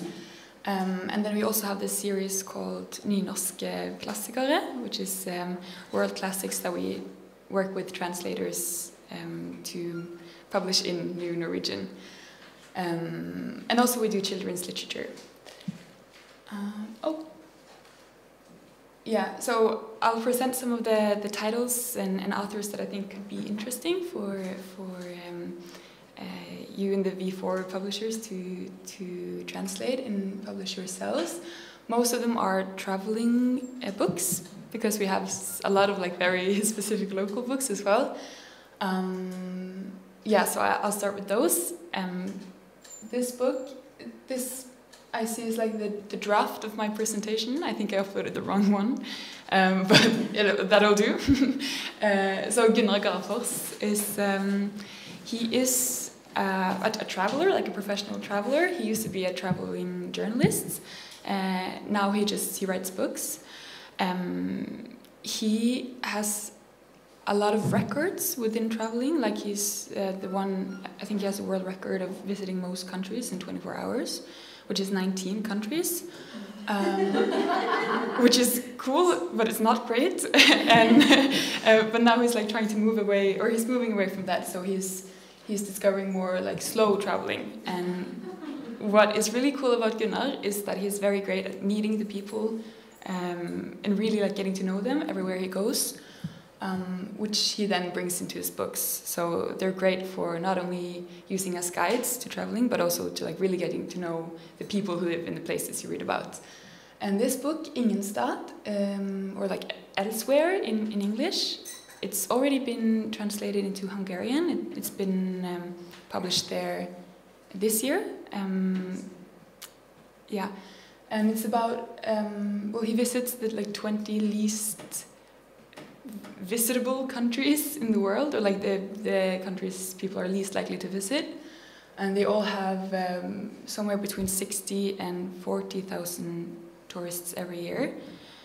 Countries that maybe most people either don't know about or would associate with terror or war or unpleasant things. But everywhere, most countries just has people who live there and who have stories to tell and interesting lives. And so he goes there and he takes you along, and you learn a lot about places that you maybe had the wrong impression of. And the same author, Gunnar Garfors, has a series with us that's called Bortom Allfarveg, which I guess would translate to Off the Beaten Path. The first book covers all of Norway, and then the second book covers the west of Norway, which is probably maybe the most visited or known about part of Norway, with all the fjords and the mountains. And then he's working on a new one which will be ready in October, which is about the east of Norway. And he has the same approach. He travels slowly. He really gets to know the people that live in the areas he visits. And they're all like off the beaten path. So you get the tips that you wouldn't get from other books or guides or blogs. Yeah. Pointing to the other side. There's the... Ah, okay. This is Mikkel Søya Bølstad. He used to be a biology teacher and a family man. Well, he still is a family man. And he has this book called Ut, or Out, which is about his travels with his family of four across Norway. So he started at the Swedish border, and then they made their way to the coast in the west. And they did that 4 times, one by foot, one by bike, one on skis, and one on the water on like inflatable rubber boats. When his children were like young in school. And their motivation for doing that is that they live like a normal suburban life, very like standard. And he had always been very mindful of the pressure to consume, or like the normal mindset of consumption that is in Norway, and I guess in many parts of the world. Always try to like keep their distance from that, but suddenly they discovered that they were too like caught up in this motion or circle of trading time with his kids for working so that he could earn money to buy things that he didn't necessarily need, which of course is a privileged position. You can also trade those family hours for things that you do need, but he just realized that he needed to change all of that, and he realized that you can't wait for the right moment all the time, especially when you have kids. So they decided to travel across Norway, and so the book is partly a guide to like how to do that, how to do those long distance hikes and treks in nature, and like practical tips for how to pack and how to survive and how to also take care of nature where you go. But then it's also like quite philosophical, and he reflects a lot on the way in which we live our lives and how much you can lose if you don't like actively take charge of how you live it. Yeah. Another alternative approach to traveling. This is Rebecca Nedregotten Strand. She is a journalist from the west of Norway who traveled. The book is based on traveling on the private roads in Norway. So like she goes, she like bans the official road network, and she just travels on those like privately owned roads that has those gates. And the bom is a gate in Norwegian. And also bomtur means a trip that you took that turned out to be pointless. So it's a play on that, but it's not pointless because she meets a lot of people and sees a lot of places that I don't think you would otherwise. And so she takes you to like the highest peaks and the lowest valleys, and like the quirkiest little local communities and strange like cultural heritage that just a few people are keeping alive. And she brings with her also local guides, also experts, so like archaeologists, and the leader of the Norwegian Center for Pilgrimage. And she brings the mountain rangers, so like the ones who try to protect the mountains. And like through conversations with those people in the car on the private roads, you learn about parts of Norway that you haven't heard about before. And then over to children's literature.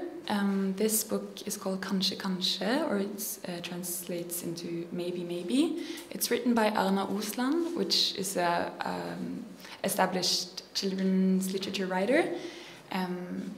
and it's illustrated by Victoria Sunday. And those two, when they work together, it's always great results. And what's so great about Anna as a children's literature writer is that she takes children very seriously, and like the things that they wonder about and stress about and worry about, she takes it very seriously, and she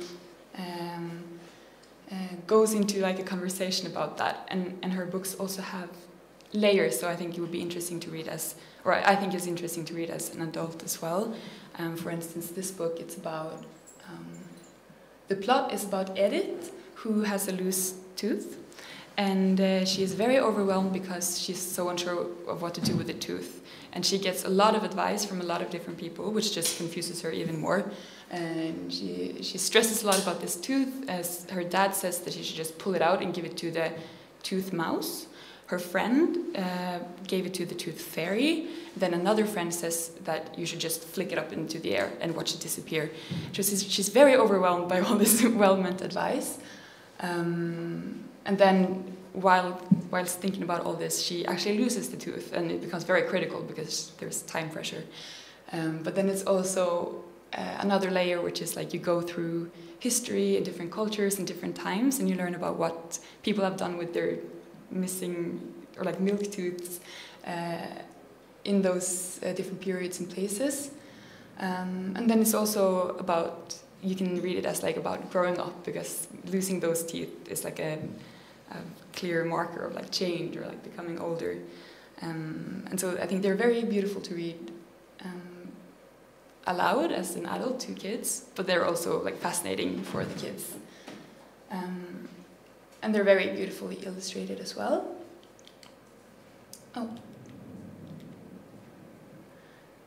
This is a book by Øyvind Vågnes, and it's illustrated by Akin Tusakin.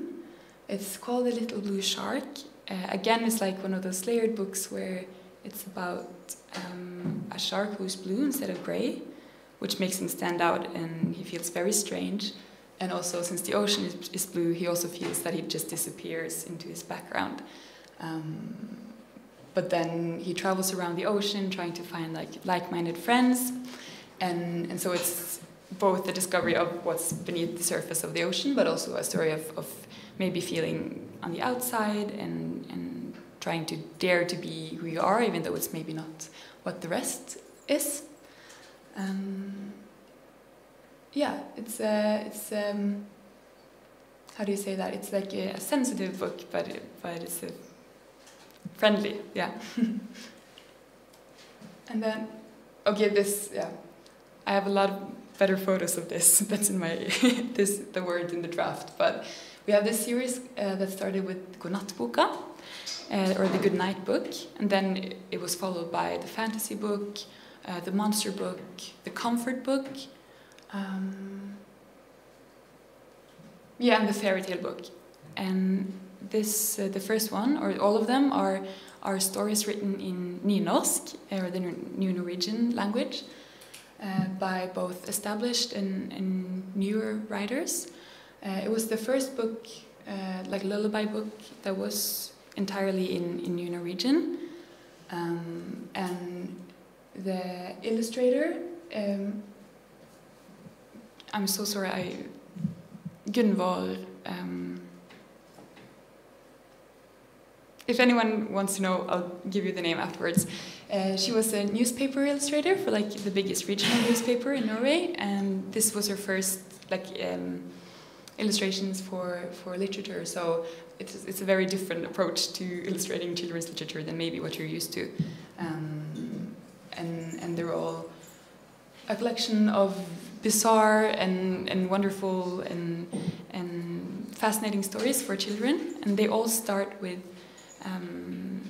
because they're directed towards children from the age 6 and upwards, so you could read them also for your children who can't read. And the first stories in the book are always easier, and maybe they can like try to read them themselves, or you can read them for them.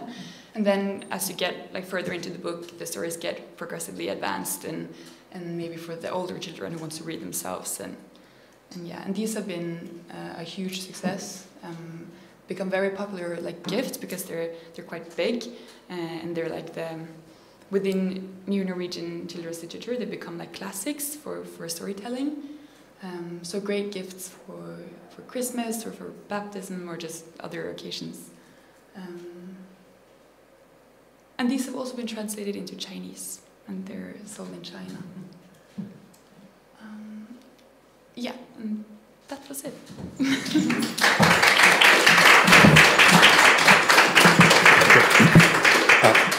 Thank you very much, Tora, for the presentation. Could you, so you mentioned a few of the travel titles, also a few of the children's literature. Could you speak a little bit about the third series, that's the classics, the Nynorsk classics? What is that series?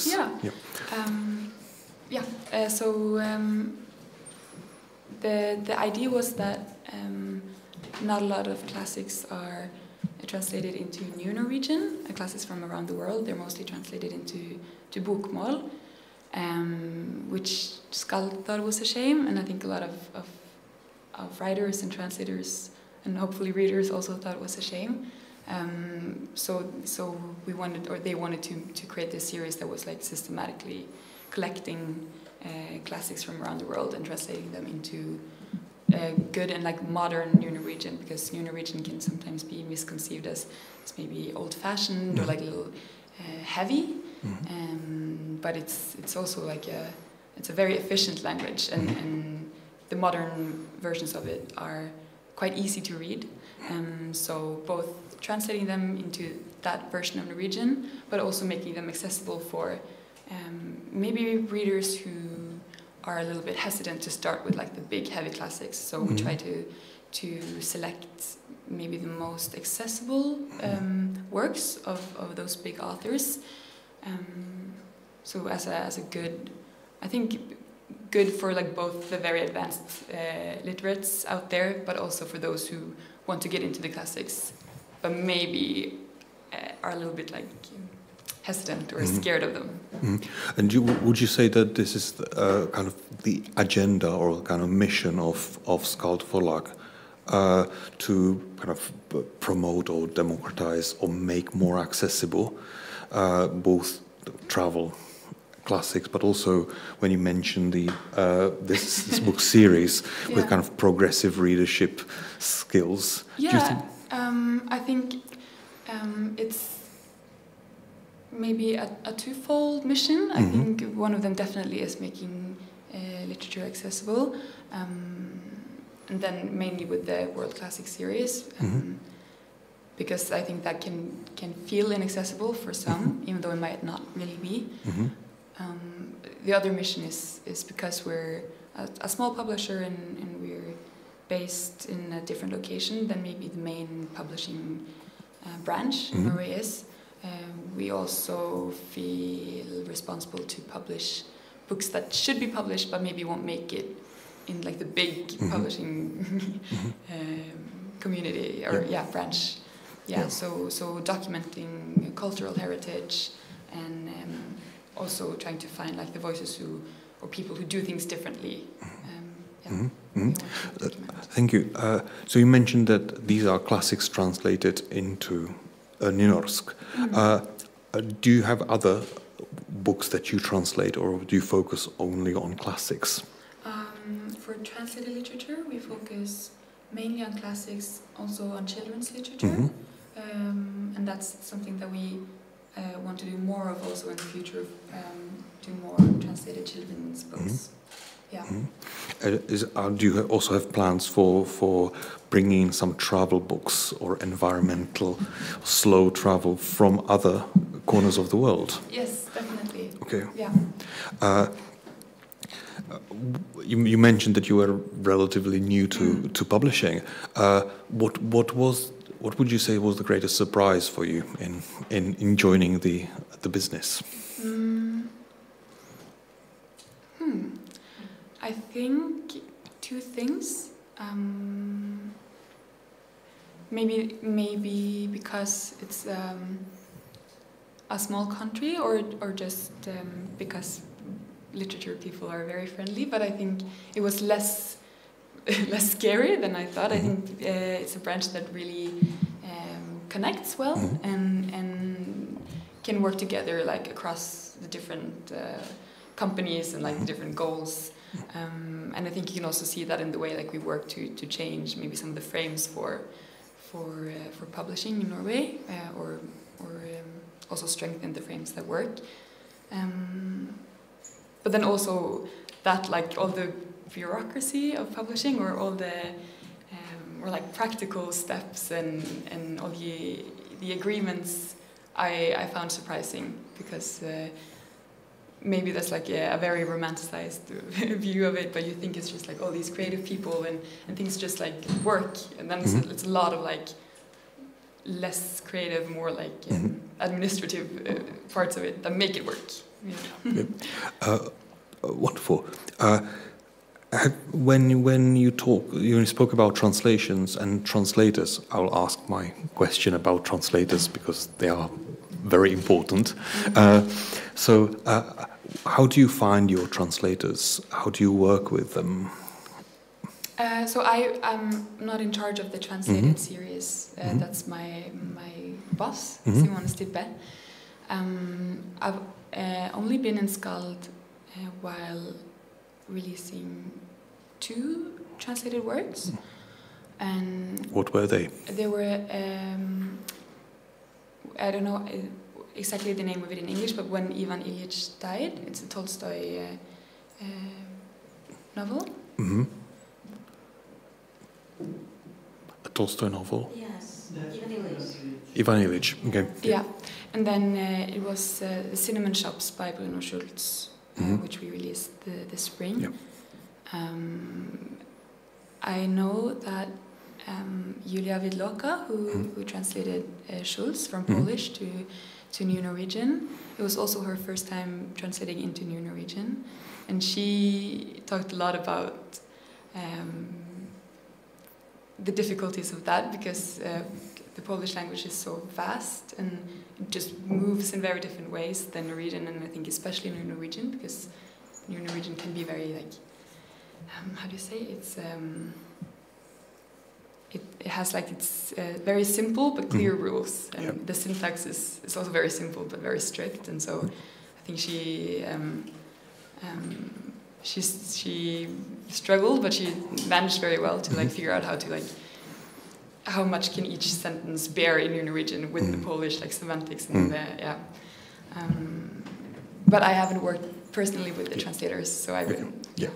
Okay, thank you very much. I think our time is up for the morning. Thank you very much for your attention. Thank you very much for your presentations. I understand that the lunch is ready now. And we will be starting again at 2 o'clock, at 2 o'clock, or just before. So, bon appétit, dobrou chuť. And thank you very much for the presentations, and see you around the table. Vierko, is that right? Okay, thank you.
And you saved it, right? Yes, I hope so.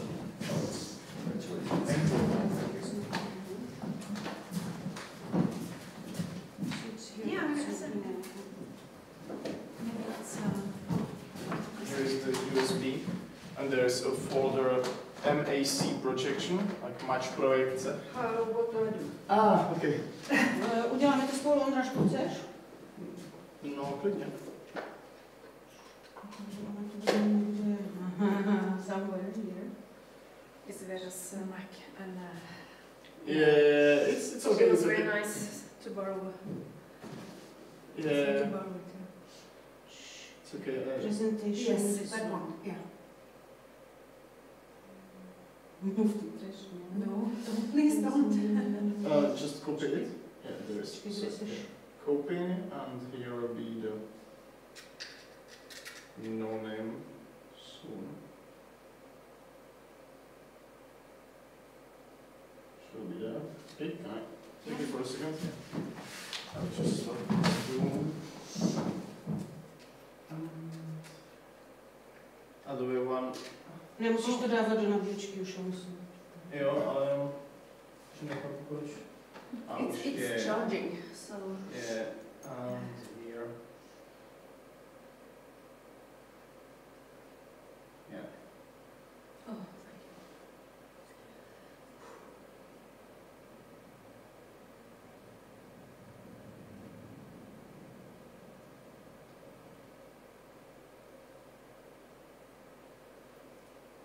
Okay. Is there any video or something like that, or just pictures. Is this a pictures? PowerPoint? Yeah. The PowerPoint, normal pictures. Yeah. Okay, thanks. Okay, maybe I'll take it and you just you take your ending. Thank you so much. No problem. No problem, it's okay. Everything can be solved. Yes. Okay. So Okay, lunch. Yeah, lunch is ready. Yes.